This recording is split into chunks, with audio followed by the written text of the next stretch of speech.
Shalom dan selamat bertemu di dalam program Pelita Wanita.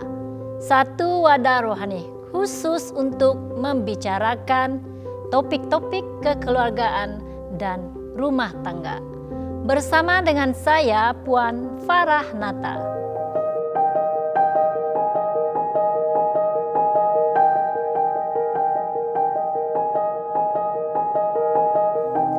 Sahabat yang dikasihi, satu daripada topik yang begitu sensitif untuk dibicarakan adalah berkaitan dengan perceraian.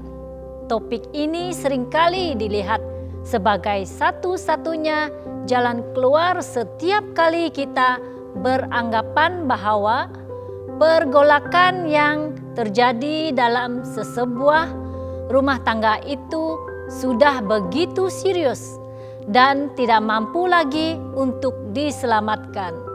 Perceraian ini seakan-akan membenarkan pasangan suami istri untuk memilih satu keputusan yang bagi mereka akan dapat memuaskan hati semua pihak.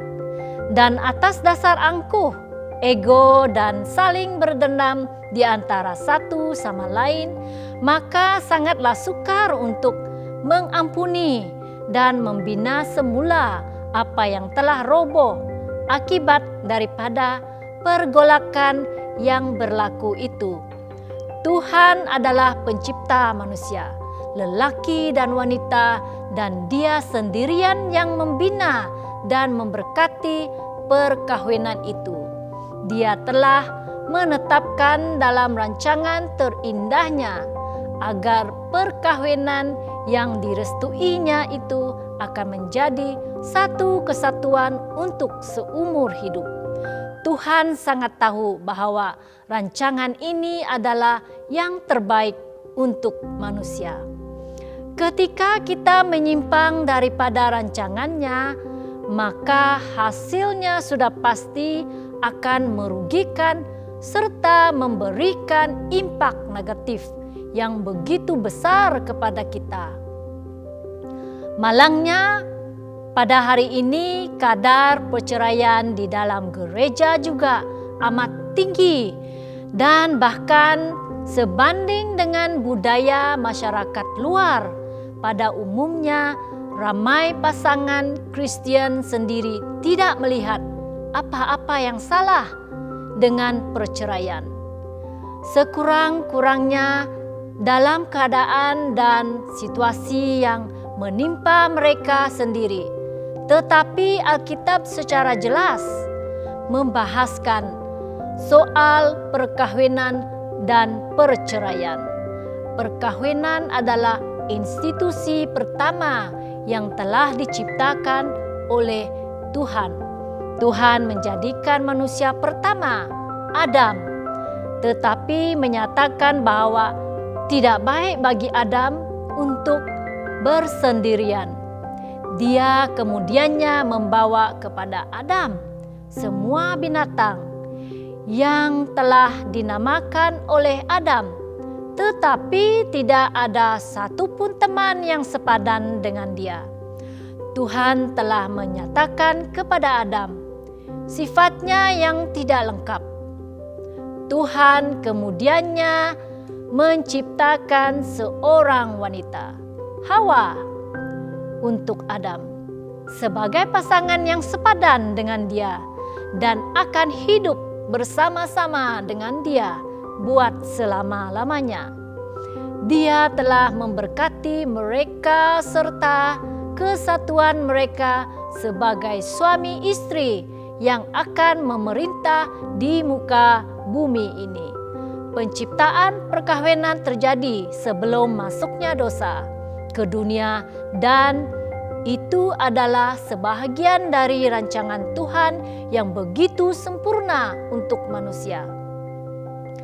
Alkitab mengajarkan kepada kita 3 kebenaran penting tentang sesebuah perkawinan, yaitu bahwa perkawinan adalah kudus.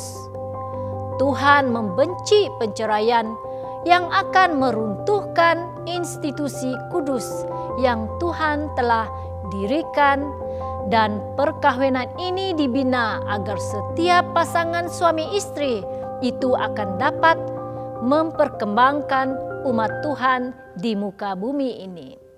Yesus menjelaskan betapa pentingnya memelihara kesucian perkawinan sepanjang hayat di dalam ajaran-ajarannya sendiri. Dalam Injil Matius 19 ayat 6, dia mengatakan, demikianlah mereka bukan lagi dua, melainkan satu.